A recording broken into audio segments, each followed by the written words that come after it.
மாண்புமிகு தமிழ்நாடு முதலமைச்சர் கழகத் தலைவர் அவர்களுடைய 73வது பிறந்தநாள் விழாவை சீரும் சிறப்புமாக ஏற்பாடு செய்து தலைமையேற்று நடத்தி கொண்டிருக்கக்கூடிய நம்முடைய காஞ்சிபுரம் வடக்கு மாவட்ட துணை செயலாளரும் மரியாதைக்குரிய சட்டமன்ற உறுப்பினரான அண்ணன் ஈகானன் அவர்களே மற்றும் வரவேற்புரை ஆற்றியிருக்கக்கூடிய செம்பாக்கம் வடக்கு பகுதி கழக செயலாளர் மரியாதைக்குரிய அண்ணன் ஏ.கே. கருணாகரன் அவர்களே மற்றும் நிகழ்ச்சியில் கலந்து கொண்டிருக்கக்கூடிய எங்களுடைய பகுதி செயலாளர் பம்மல் தெற்கு பகுதி கழக செயலாளரும் 1வது மண்டல கழக தலைவருமான மரியாதைக்குரிய அண்ணன் வேகானன் அவர்களே மற்றும் பல்லாவரம் வடக்கு பகுதி கழக செயலாளர் மற்றும் 2வது மண்டல குழு தலைவர் மரியாதைக்குரிய அண்ணன் மிக முக்கியமான ஒன்றாக இருக்கிறது. நம்முடைய சட்டமன்ற உறுப்பினருடைய ஏற்பாட்டிலே இங்கே மிகுந்த எழுச்சியோடு நடந்து கொண்டிருக்கக்கூடியது. தமிழ்நாடு எப்பொழுதெல்லாம் திராவிட முன்னேற்ற கழகம் ஆட்சி புரிகிறதோ அப்பொழுதெல்லாம் ஒரு மிகப்பெரிய வளர்ச்சியை சந்திக்கும். தேர்தல் காலம் நெருங்கும் பொழுது திமுகவின் மீது எவ்வளவு அவதூறுகளை அள்ளி தெளிக்க முடியுமோ, எவ்வளவு பொய் பரப்புரைகளை செய்ய முடியுமோ அவ்வளவையும் செய்து ஆட்சியை அடுத்த முறை கிடைக்காம பெறுவதற்கான வேலைகளை அத்தனை வேலைகளையும் பெரும்பான்மை ஊடகங்களும் டெல்லியிலே ஆண்டு கொண்டிருக்கக்கூடிய பாஜக போன்ற பாசிச சக்திகளும் மேற்கொண்டு கொண்டே இருக்கும்.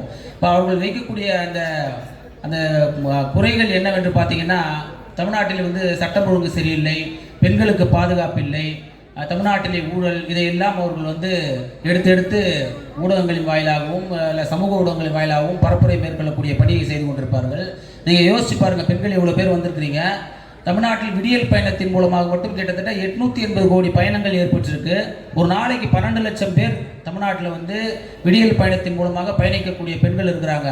எந்த மாநிலத்திலாவது பெண்களுக்கு பாதுகாப்பு இல்லாத மாநிலத்தில் இவ்வளவு பயணங்கள் மேற்கொள்ள முடியுமா? தமிழ்நாட்டில் இருக்கக்கூடிய எல்லா மல்டிநேஷனல் கம்பெனிஸும் பெரிய நிறுவனங்களும் தொழில் தொடங்குவதற்கு முன்வரக்கூடிய ஒரு காலமாக இந்த 5 ஆண்டு காலம் இருக்கிறது.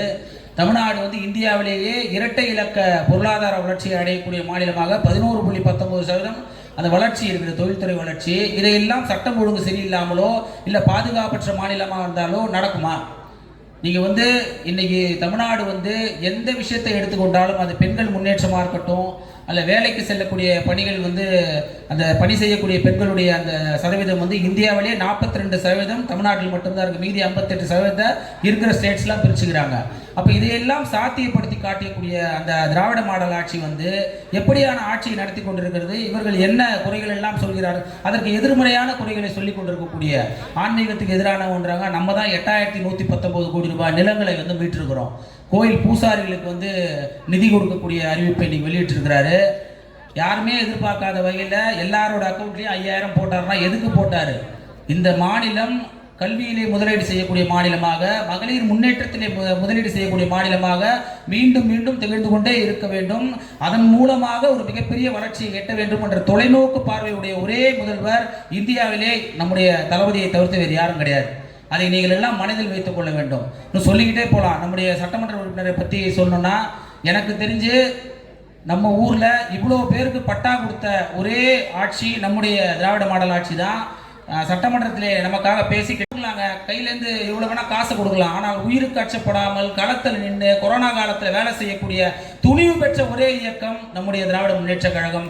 அந்த துணிவு எங்களுக்கு எப்படி வந்துச்சுன்னா தமிழ்நாட்டு முதல்வரால் வந்துச்சு. எல்லாம் உள்ளே போய் படுத்துக்கிட்டு இருக்கும்போது தமிழ்நாட்டு முதல்வர் அந்த கொரோனா கவச உடையை போட்டுக்கிட்டு நேராக கொரோனா வார்டில் போய் இன்ஸ்பெக்ஷன் பண்ணார் பாருங்க. அவர்களுக்கான ஆறுதலை சொன்னார். அப்போ இதையெல்லாம் எப்படி தருதுன்னா, பெரியார் தந்த அந்த தைரியம், அண்ணா தந்த தைரியம், முத்தமிழர் கலைஞர் தந்த தைரியம். நாங்கள் கொள்கை கூட்டம் ஒருபோதும் யாரும் எங்களை வீழ்த்த முடியாது என்பதற்கு எங்களுடைய சார்பாக இருக்கக்கூடிய கொள்கை உங்கள் இடத்துல பேசும். எப்பவும் தமிழ்நாட்டுடைய வளர்ச்சியை மட்டுமே முன்னோக்கி செல்லக்கூடிய ஒரு ஆட்சி திராவிட முன்னேற்ற கழக ஆட்சி. நீங்கள் சட்டமன்றமாக நீங்கள் முதல்வரை இதுவரை எத்தனையோ முதல்வர்கள் இருந்திருக்கிறாங்க. இது போன்ற ஒரு பண்பான முதல்வரை யாருமே பார்த்துருக்க முடியாது.